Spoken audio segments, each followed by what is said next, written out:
For centuries, the Earth has borne witness to the relentless march of conflict. Picture this. What if I told you there were battles so brutal that blood literally flowed like rivers, yet not a single history book dares to mention them? Battles so horrifying that historians chose to look the other way and pretend they never happened. Today, we're pulling back the dark curtain on 5 of the bloodiest battles that have been deliberately hidden from the world. Buckle up, because what I'm about to tell you might change how you see human history forever. 1. The Black Valley Battle 1388.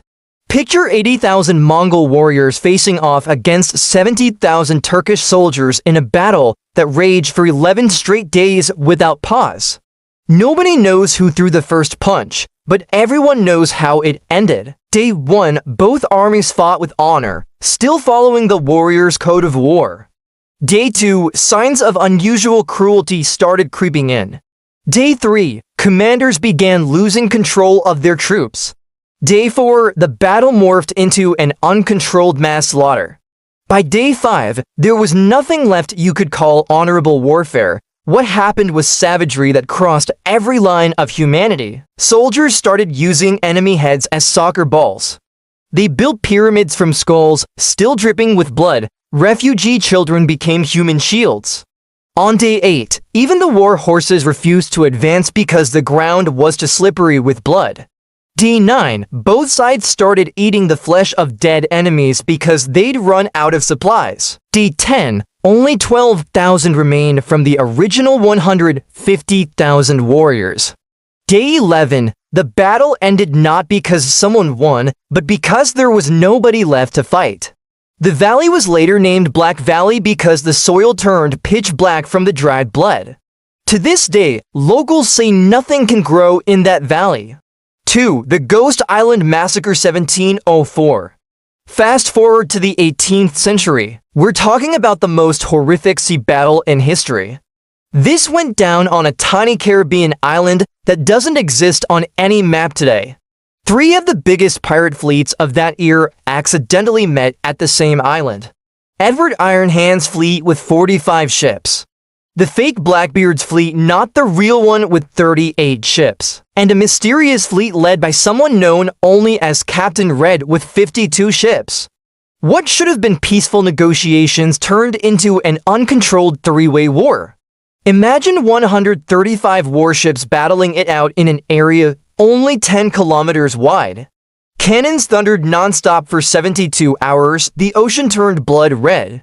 Shipwrecks piled up so high they formed an artificial island. What made this battle unique was nobody tried to escape.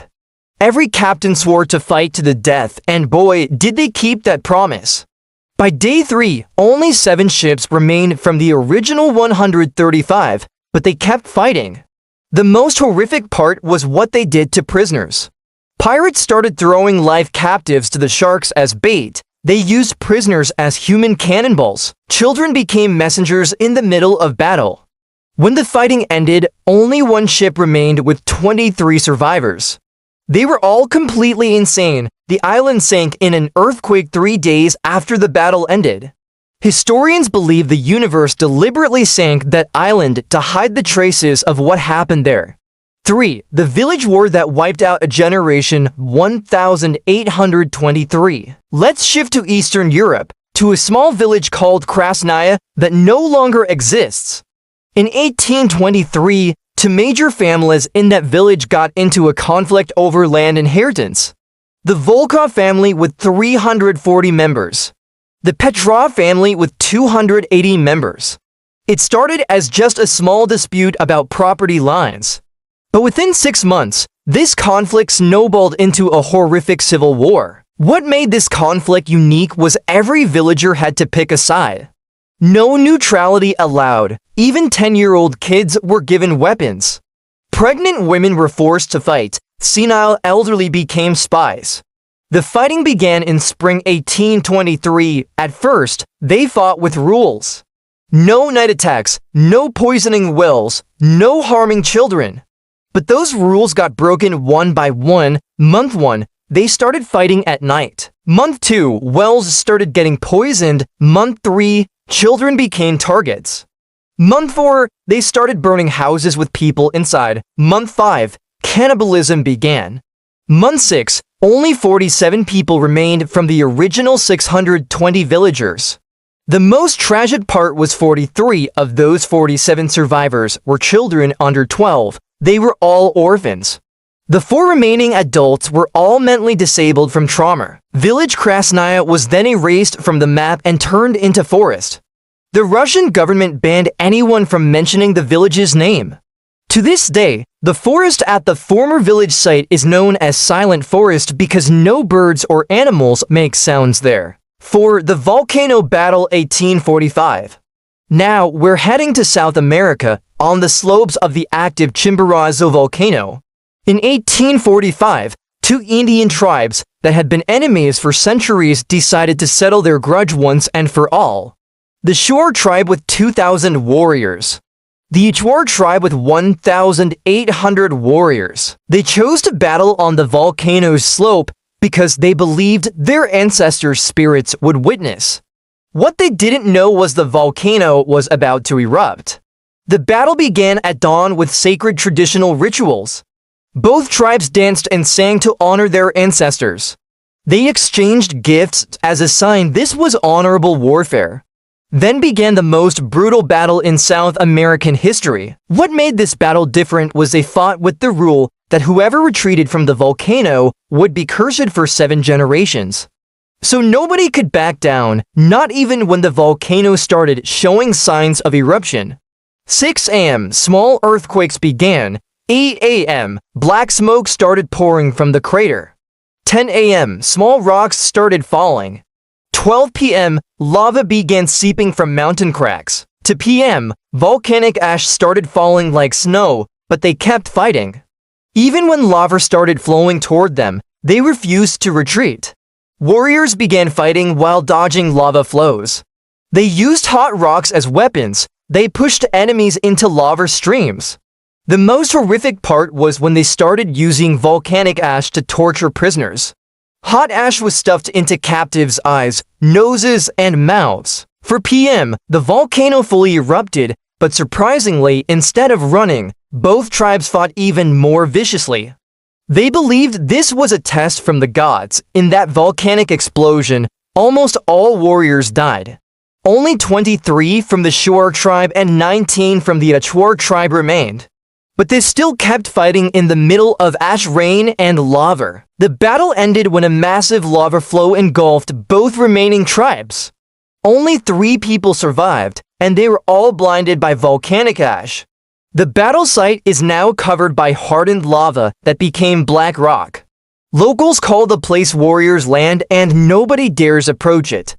5. The Slave Ship Massacre 1847. The final battle we'll discuss might be the most horrific of all. This happened in the middle of the Atlantic Ocean in 1847. A slave ship called the Crimson Dawn was sailing from Africa to America. On that ship were 890 slaves from various African tribes. What the slave traders did and know was among those slaves were 40 elite Zulu warriors who deliberately disguised themselves as ordinary slaves. Their plan was to rebel at sea and take over the ship. But what happened was far worse than they imagined. On the 3rd night at sea, the Zulu warriors began their rebellion. They managed to kill 15 of the 30 crew members. But the remaining crew managed to lock themselves in the control room.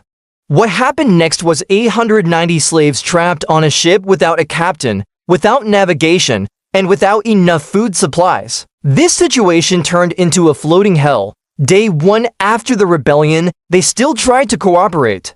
Day 2, food started running low. Day 3, fresh water ran out. Day 4, tribal groups began forming. Day 5, intertribal warfare began. What made the situation more horrific was the ship was drifting aimlessly. Nobody knew how to steer the ship. Nobody knew where they were. Nobody knew when help would come. The slaves began fighting over remaining food. Strong groups started eating weak groups. Children and women became the first victims. The Zulu warriors who originally wanted to free all slaves became the most brutal group. They started killing anyone who didn't obey their orders. By week 2, cannibalism had become normal. The slaves started hunting humans like animals. They made traps to catch other slaves. They used human body parts as fishing bait. Week 3, only 120 people remained, but they continued killing each other. Week 4, only 34 people left. Week 5, 12 people. When the ship was finally found by the British Navy after 6 weeks, only 3 people remained. And those 3 were still fighting each other over the last corpse. Those 3 couldn't speak, couldn't think clearly, and only lived on survival instinct.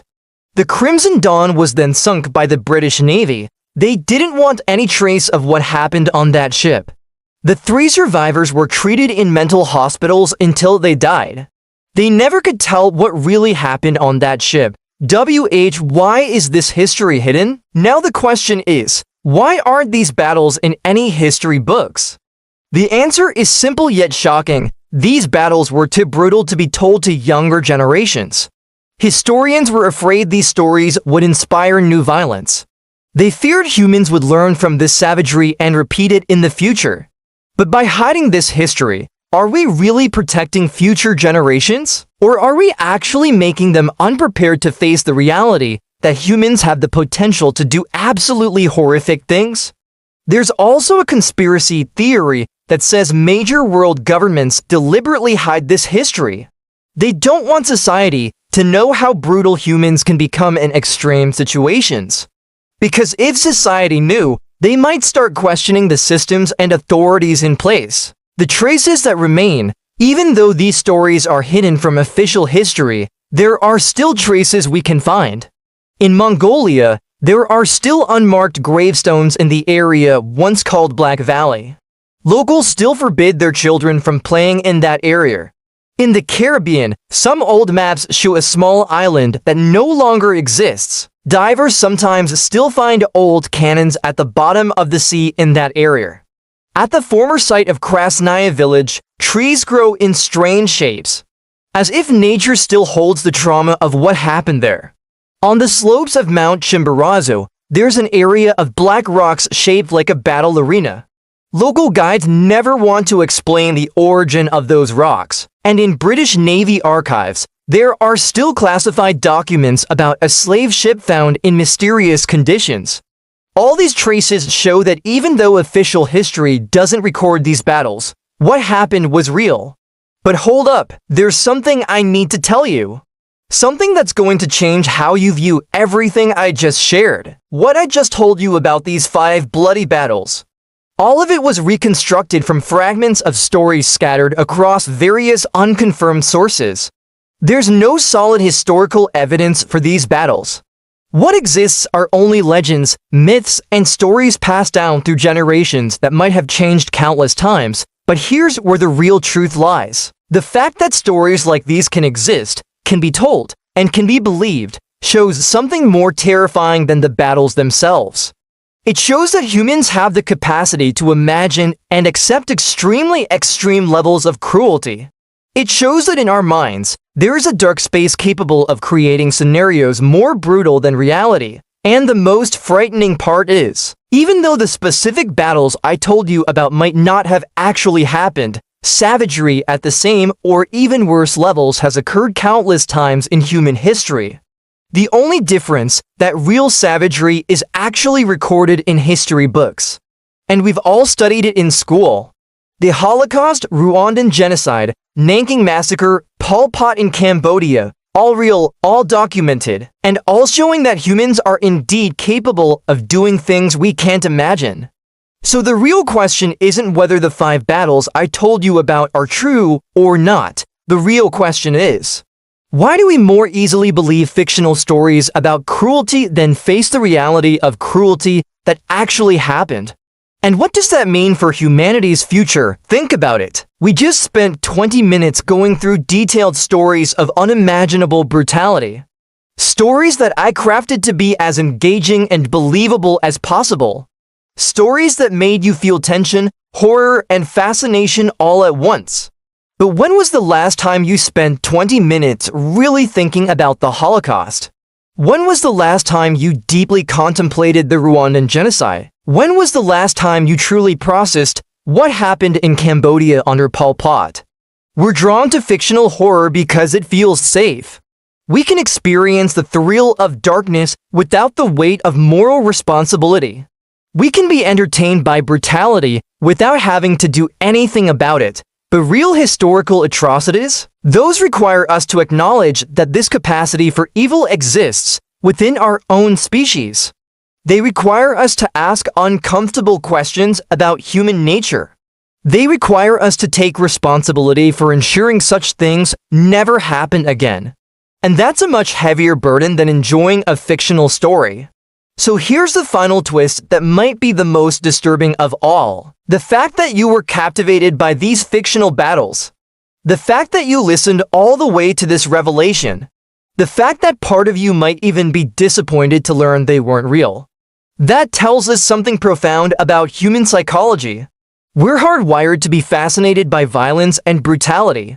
It's in our DNA from millions of years of evolution. The same instincts that helped our ancestors survive in a dangerous world now manifest as our attraction to dark stories.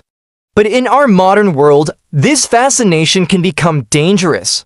It can desensitize us to real suffering. It can make us consumers of violence rather than opponents of it.